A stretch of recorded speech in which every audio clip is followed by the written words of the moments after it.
What's going on? It's Kilo, and we are back for another episode of the Regular Podcast on the Regular Network. It's real.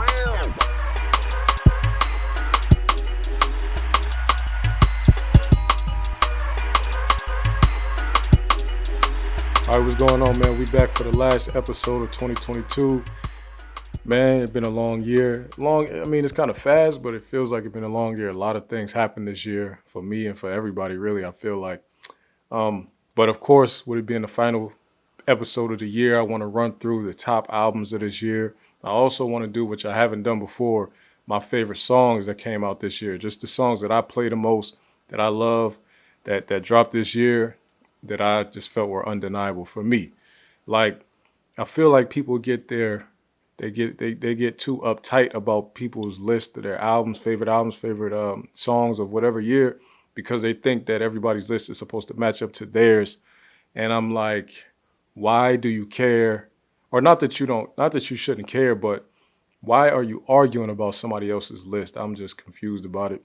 I could see if somebody said something that there was to argue about, like this is the greatest album of all time. Then okay, we can argue. But if I'm saying these are my favorite albums, that's it. Before we get into that, though, make sure you like the video, make sure you share it, make sure you comment what you think in the comment section below. Make sure you subscribe to the channel. Make sure you hit the notification bell next to the subscription button. All right. Before I even get into the music, though, I did want to say salute to everybody who's been dealing with the pipes busting this winter season. That's a tough thing to have to deal with when it's extremely cold and people's heat going out right now. Plumbing issues, HVAC issues, electrical issues when it's this type of cold weather in the wintertime is a problem. So I want to say salute y'all. I'm sending positive energy your way.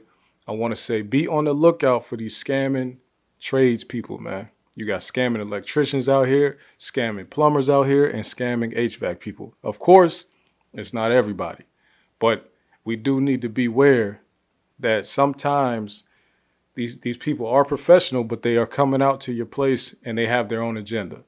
Their agenda is not, if they just fixed all of everybody's problems immediately, the amount of money that they can make it decreases fast, okay? So if they just came out and said, oh yeah, the problem is right here and they fixed it in 5 minutes, how can they really make money like that? Even though most of the time they know what the issue is immediately, right?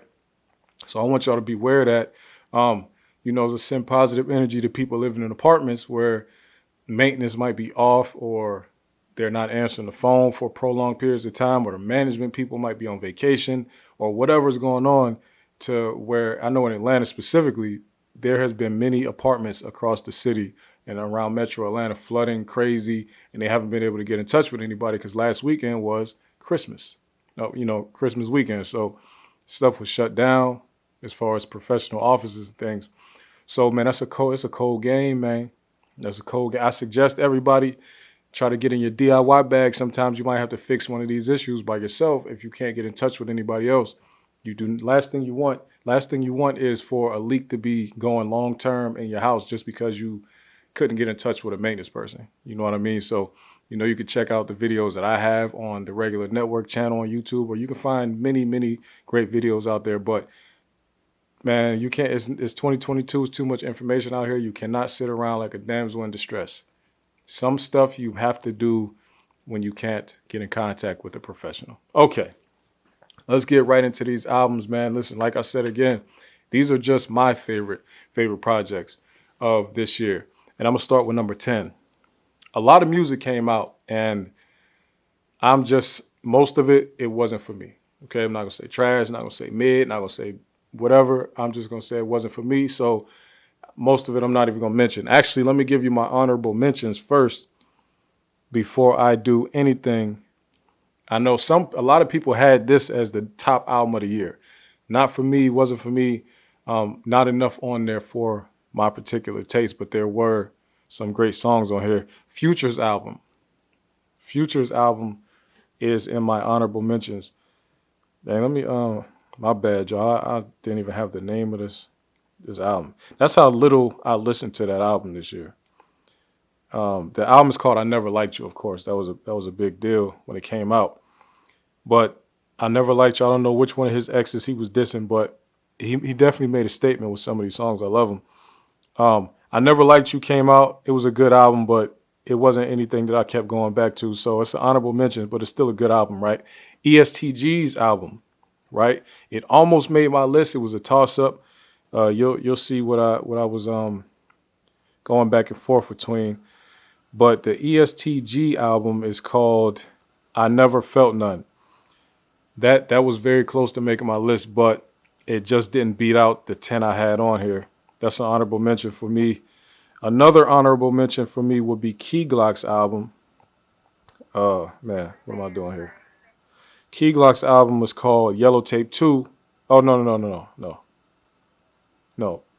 Pre-5L. Paper Route Empire 5 Life. So PRE 5 Life. It's an EP actually. I thought it was hard. It was just real short, right? So let me get right into my list. Number 10, I have Ari Lennox, Age, Sex, Location. All right. My favorite song, I'm gonna just give you all my favorite songs of all these albums. Favorite song on there was Pressure, which happened to be the single off of there, a hit R&B single this year that was produced by JD, Jermaine Dupri. I think Brian Michael Cox helped with that.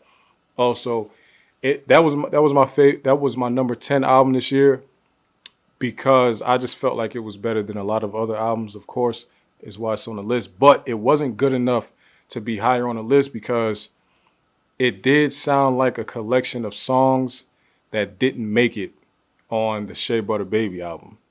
And not to say I want her to switch her sound up, she doesn't have to, but it does sound like a bunch of the same songs tweaked a little bit that just didn't make it. So to me, they don't sound new. They don't sound fresh. Pressure was the only one that sounded different. Sounded like she was in a different mode when she made it. The rest of it pretty much does sound like, sounds old to me.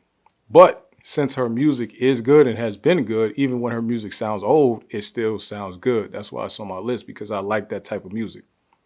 That style of R&B, her soulful, jazzy, is really, really jazzy. That's that DMV swing type of thing that they do down in their very poetic type of thing that they have.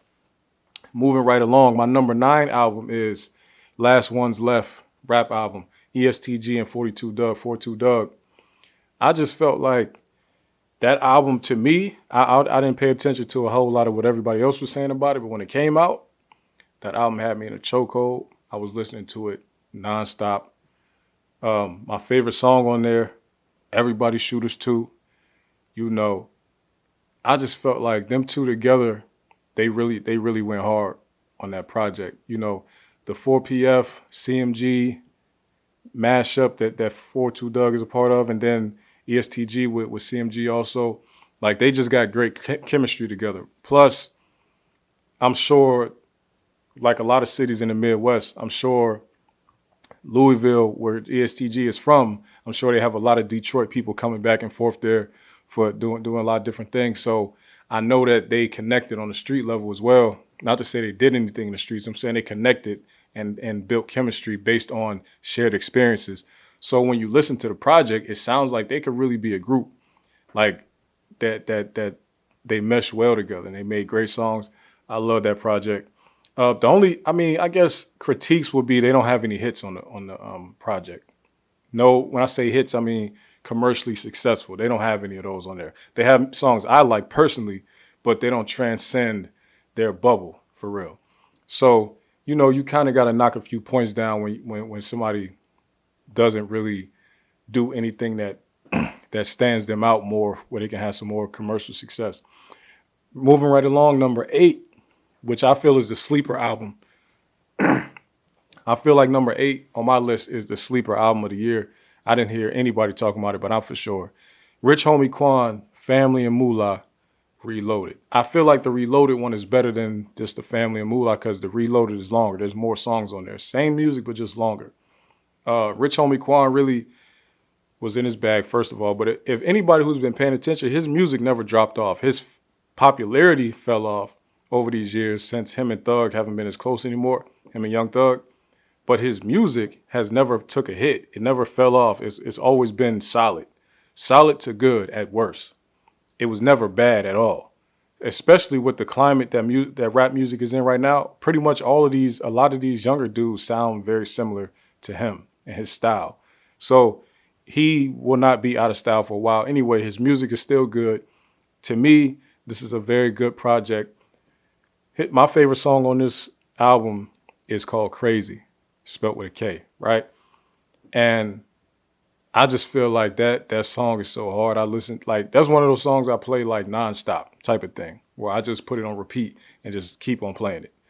Rich Homie Quan definitely still. I want people to pay attention though. Rich Homie Quan, Gunna is very similar to Rich Homie Quan. I know a lot of people have said this, but Gunna is very similar to Rich Homie Quan. I think that's why Gunna and Young Thug mesh so well to our ears as fans and stuff, because we already been primed to that merging of sounds. We already heard it before when Young Thug and Rich Homie Quan was making music together.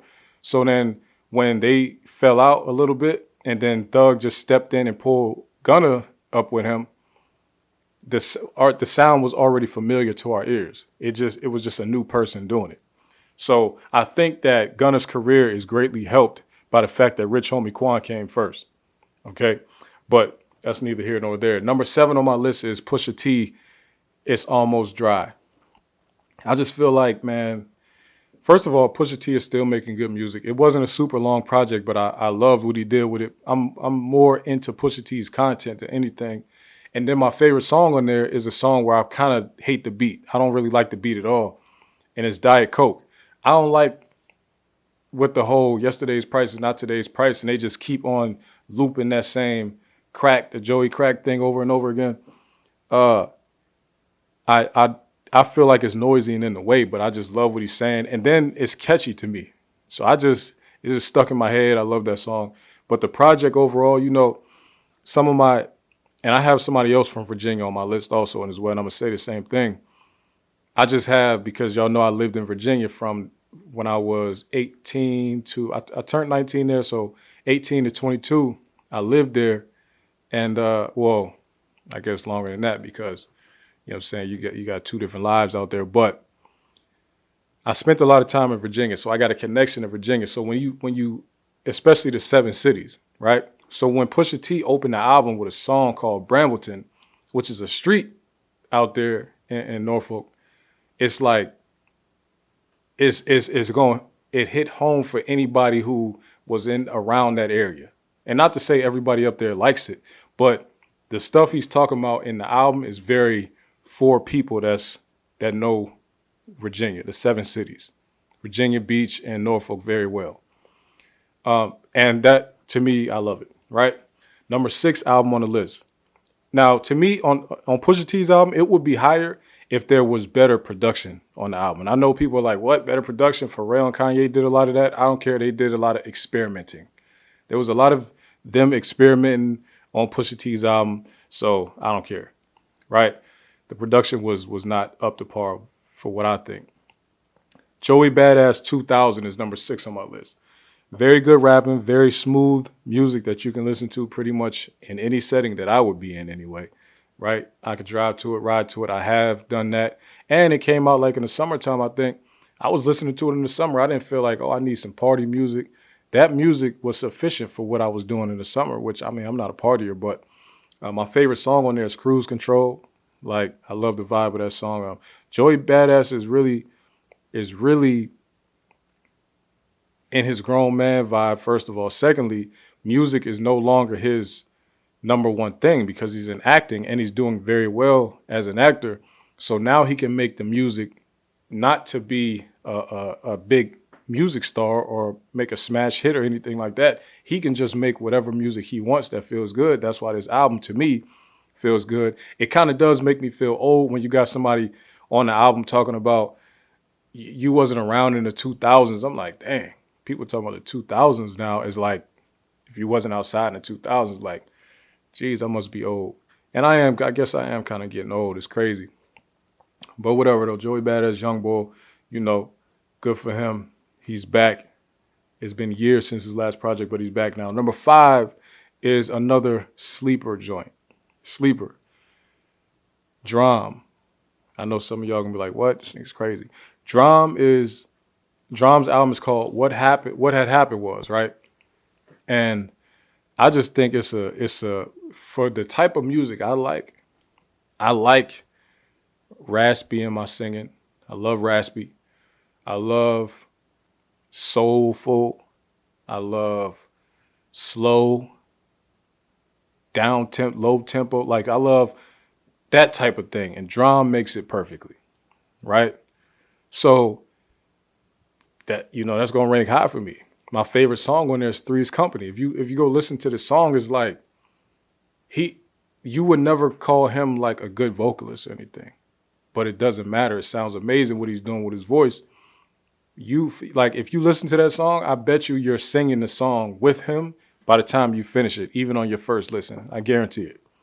Drama's fire.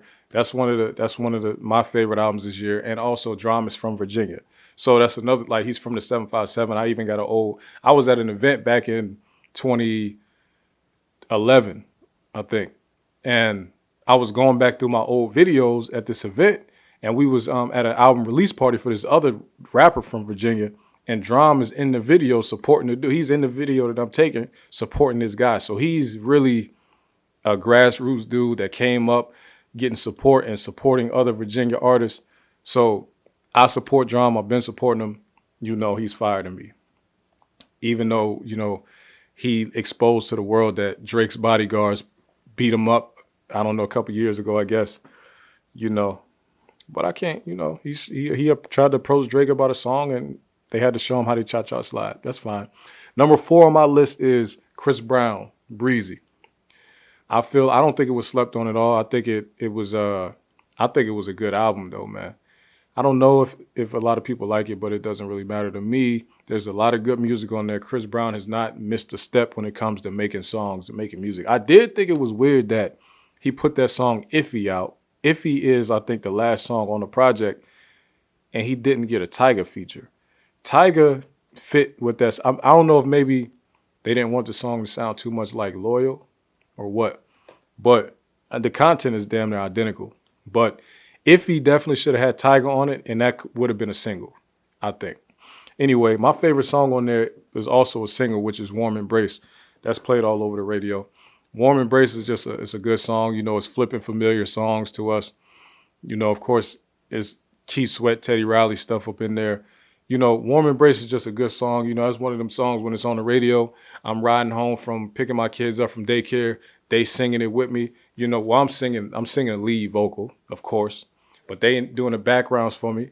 You understand? Like Warm Embrace is really our joint. That's one of them ones. Like, so Chris Brown, salute to you. You're in my top 5 at number 4. Number 3 is an album that just recently came out, actually, and it is SZA's SOS album. Now, to me, SZA hasn't been out, if you don't count Control Deluxe or whatever that was she put out.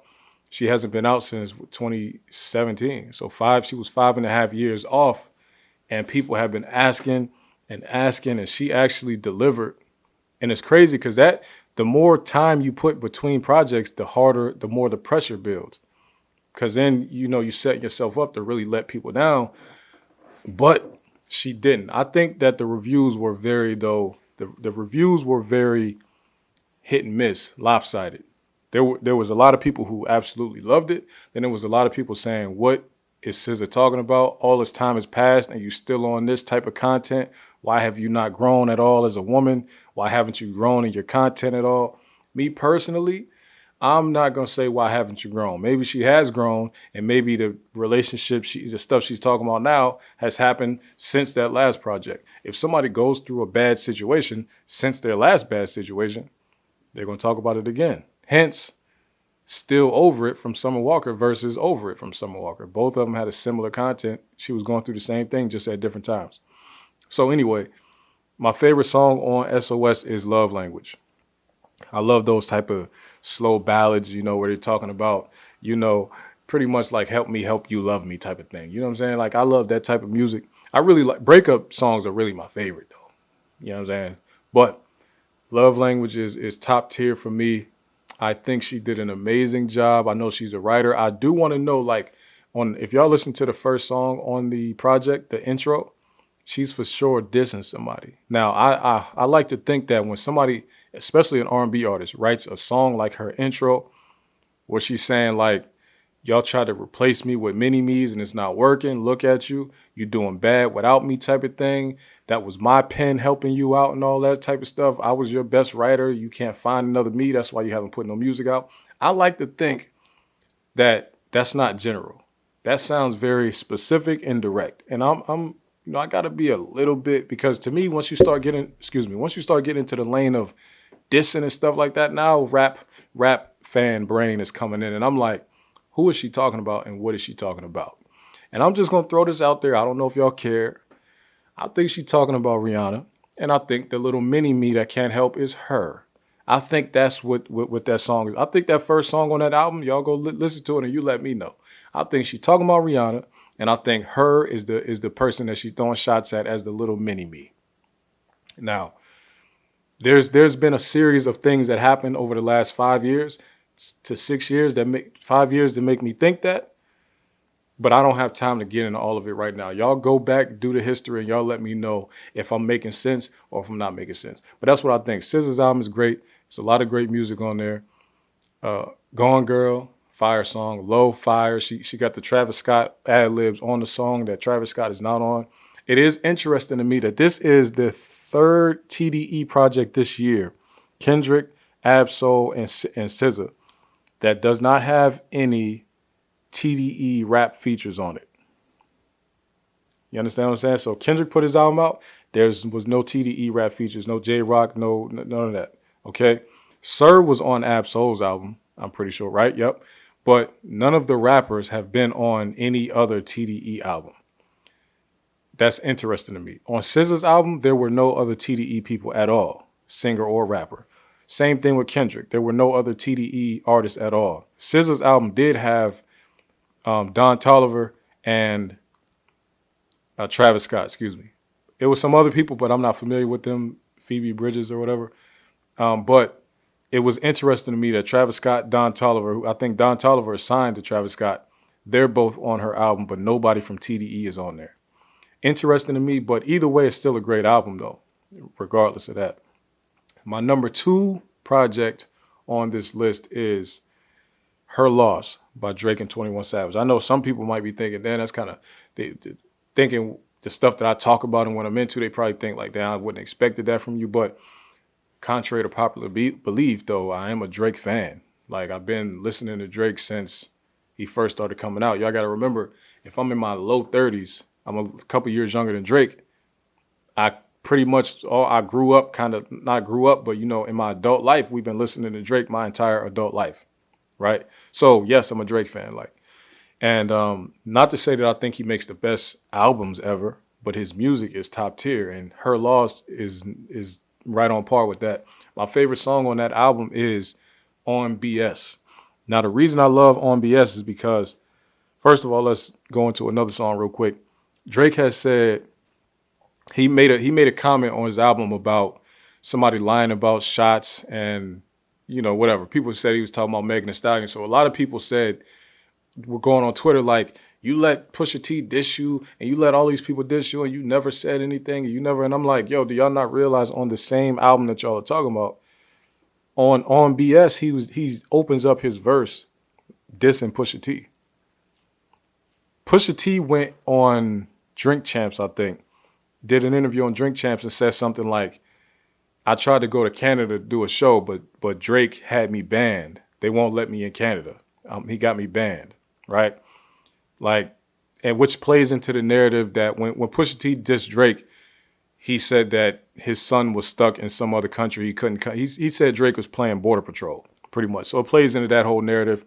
And Drake goes on this on BS he said, time to get exposed. You ain't banned from nothing, nigga. Come get off your shows.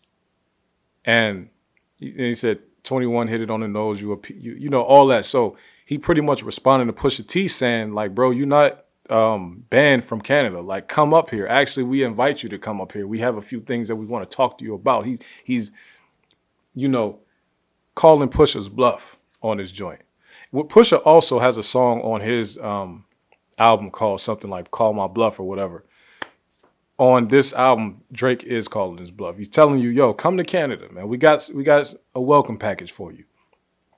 So when people get the dissing, and I come from battle rap fan world and rap and all this type. So I love when people diss each other. First of all, the flow on that song is crazy. 21 Savage also did his thing on there. So it's a lot of good activity happening on their songs, a lot of good songs on this album. I always think that an album is good if I can listen to it and then not hear it again for another couple months. But when I play it again, I remember all the songs, and I'm rapping words from songs that I only heard one time or two times before, and I haven't heard them in months. And that's what happened with this album right here. Not I didn't take months off, maybe a month. But when I went back listening to it again, like, it's still fresh in my mind. That album really is good.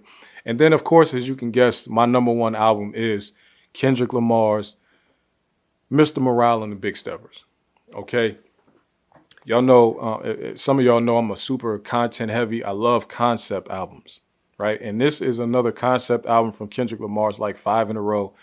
Dude is an immaculate album maker. He does not miss when it comes to albums, studio projects that he's putting together. Kendrick Lamar don't miss, all right? Mr. Morale and the Big Steppers, of course, the concept is it's half of him, two halves of him. The album is 18 songs long, but there's two sides. There's a 9-song side, which is the Mr. Morale side, and then there's a 9-song side, which is the Big Stepper side. They actually put the Big Stepper side first. The first 9 songs is the Big Steppers part. And that's his dad's, that's the dad half of him.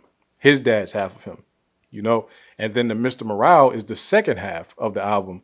And that's the Mr. Morale part, which is his mom's side of him, right? So him being broken into 2 parts, part him, part his mom, part of his dad, that's what Mr. Morale and the Big Steppers is, okay? If you didn't know that, you know now. You're welcome, okay? My favorite song on here, I got two top tier songs that I love on here, and one from each side. Silent Hill is the song featuring Kodak Black on the album. That's the one, push these things out me like, That's that song, right? That's on the Mr. Morale side, and I just think it's a fire song. I think what he did on there, what Kodak did on there, what they did together collectively, just synergy, just poetic motion right there. I think it was great. Kodak definitely might be MVP of this year, though. Man, he was all over the place. He really was all over the place. And for him to have such an integral part on this album right here, like he's speaking, he's doing poems, he's doing intros to songs, he got the song feature. Like, people would have never expected Kodak to be on and this much on a Kendrick Lamar album. And if you don't know Kodak and you don't listen to Kodak's content in his music, I'm not talking about what y'all see him do on Instagram and whatever like that. His content in his music is not far off of Kendrick Lamar's content. I'm not talking about lyrical ability. I'm not talking about how they deliver what their content is. I'm saying the content itself, how they tell street stories, how they are deeply spiritual, all that type of stuff. Kendrick and Kodak are very similar with that. But if a lot of these old people who hate a lot of the young dudes, they'll never know that. So that's why they were so shocked about Kendrick and Kodak being on the album together like this. And I think that Kendrick used Kodak flawlessly on this project. I think that, and then my other favorite song on the project is on the Big Stepper side, which is the first 9, and it's called Father Time. I just love the message. Of course, as a man, men don't talk. We hear women talk about daddy issues all the time, but you don't really hear men talk about daddy issues all the time. Or you don't even hear, when you hear a man that has emotional issues, they normally say there's something up with him and his mom. He got mommy issues. And then with females, they'll say, oh, okay, she's promiscuous. She has daddy issues, right? But you rarely hear people discuss Black men and their daddy issues or father issues. And the song is called Father Time. So I think if you haven't heard it, I don't know what rock you've been under, but you need to go listen to it. Amazing concept for a song and album overall. Father Time, it just made me think like, a time that I had back in my young, just a quick story and I'll get up off here. Like, you think about how hardened we used to get back in the day with our dads and with our family, period, just being young Black boys. I had I was 7 living in North Carolina with my dad. Well, we was there like 6 months, right? Not even like 4 or 5 months, right? In North Carolina. And I was outside sitting in the summertime, sitting on a little AC unit. Y'all know the outdoor AC unit is called a condenser, right? That's the one with the fan blowing. So we used to sit on those, right? So I'm sitting on it, it's blowing, we talking. I don't remember who I'm talking to, like some of the friends in the neighborhood. We living around Charlotte area, right? And my thumb right here, slipped down into the fan and got hit by the fan thing, right? And I'm 7, right? 7, about to be 8 years old. And this is 98. So my finger slipped down in there, boom, clipped my finger. The fan hit my finger. Fan blades hit my finger. And I'm like, I pulled it out quick. I'm shaking, it's bleeding away. It's not bleeding crazy, but it's bleeding though, right? So I'm shaking, I run in the house, told my dad, and I'm like showing him, he looking at me like, he pretty much looking at me like, boy, is you crazy what you do? And then he cleaned it off for me and all that. Then he looked at me like, because I'm just sitting there with a straight face. He was like, you can cry. It's okay to cry. And I just didn't. So the reason I bring that up is because even by then, they had already beat it out of me, the whole like being, feeling like crying was okay. I was 7, about to turn 8 years old. Now, some people might look at it like you're lying. I'm not lying, I'm telling you. By that time, 7, 8 years old, I had already felt like crying is not good. So that's a lot of a big portion of what Kendrick is talking about in that song. And I know I just went full circle. Kendrick is talking about in that song is how the relationship of when he was younger and what his dad used to say to him. And then even when his mom tried to baby him, what his dad would say to his mom to stop her from babying him. That's a lot of our experience. Even if we don't even realize that's what was happening, that happened to a lot of us. Because, being a younger boy, like a toddler and stuff like that, I would cry easy back in the early days. Toddlers and all that. You know what I'm saying? You yell at me, I start crying back then. But I guess by the time I was that age, about 7, 8, around then, it was over for that. Even now, I haven't cried it haven't been no time in this decade. Like, it hasn't been no crying from. So it's not like I think I'm too cool to cry. It's not in me. And that comes from that. If you go back and listen to the Father Time song, pretty much all that type of stuff that's in there. Not to be, this ain't like a pity party for me. I'm just telling y'all why I connect so much with the Father Time song and that whole Mr. Morale and the Big Steppers thing, the mom and the dad duality. To me, it's like a flawless album. I think he need to win all the Grammys. I think he need to win all the awards. I think if they was going to give him a Pulitzer Prize, it should have been for this one. But, I mean, I'm cool with him getting it on Damn. Damn is a crazy album, too. But that's my list, man. Kendrick Lamar is the #1 album. Kendrick Lamar, Mr. Morale, and the Big Steppers, top album for me this year. We 30 minutes in. Let me roll right into the top songs of the year so I don't keep y'all too long, man.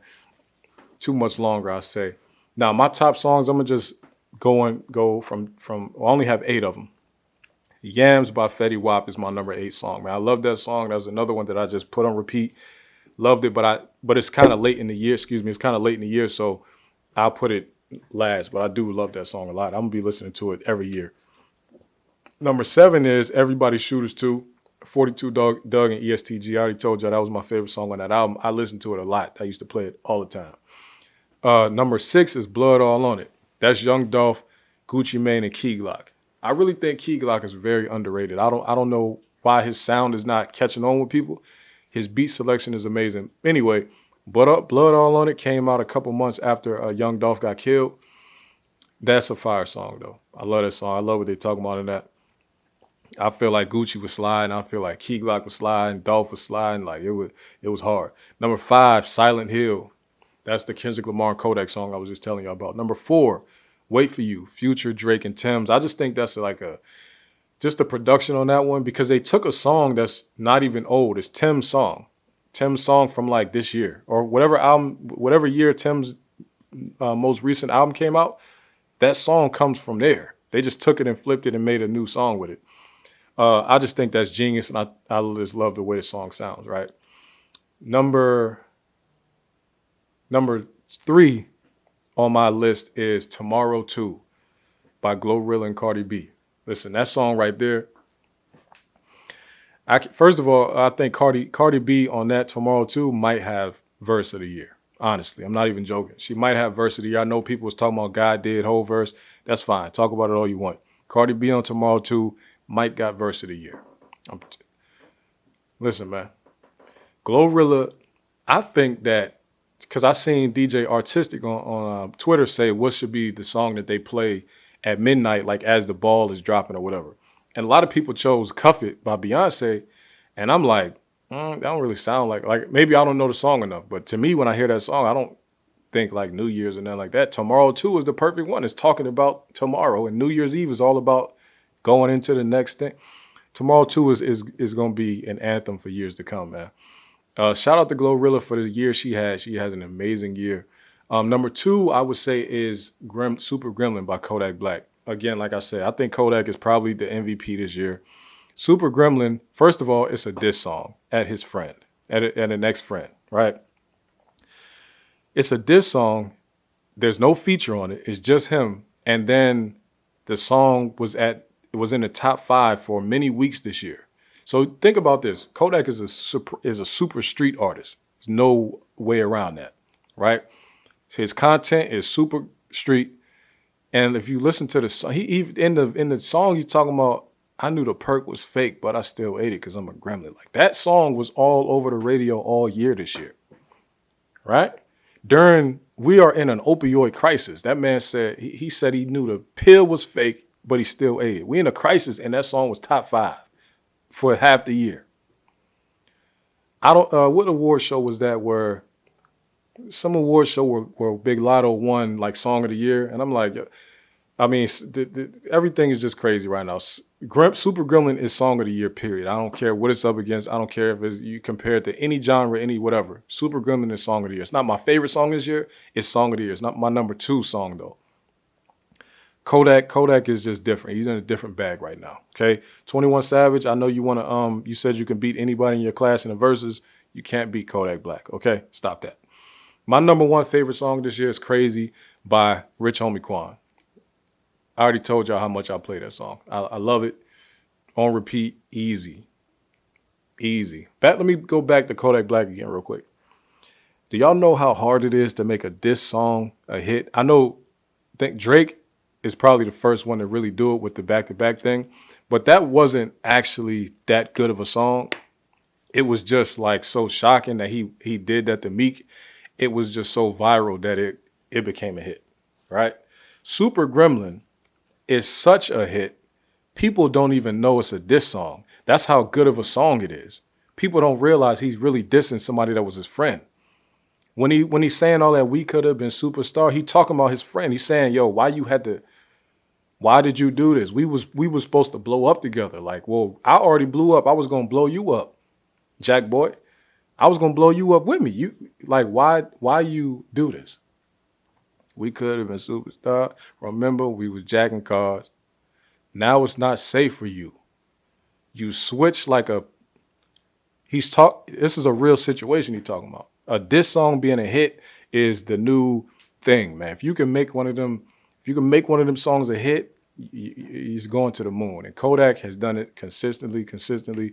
But Super Gremlin should for sure win whatever awards categories it's in, okay? There's nobody topping that. It has the numbers, it has the impact, it has the message, the story, like everything, man. That's a wrap on that. I'm not gonna hold y'all. I was gonna give y'all a brief rundown of about something that dealt with manipulation, but I'm not even gonna do that. I'm gonna just get up out of here. It's late for me right now. It's 10:30 and I still gotta edit. So make sure you subscribe. Make sure you jump on Instagram. Follow the page at The Regular Network. Make sure you jump on Reddit, The Regular Topics. Make sure you subscribe to this channel here. And I appreciate the love, man. Peace out. Happy New Year.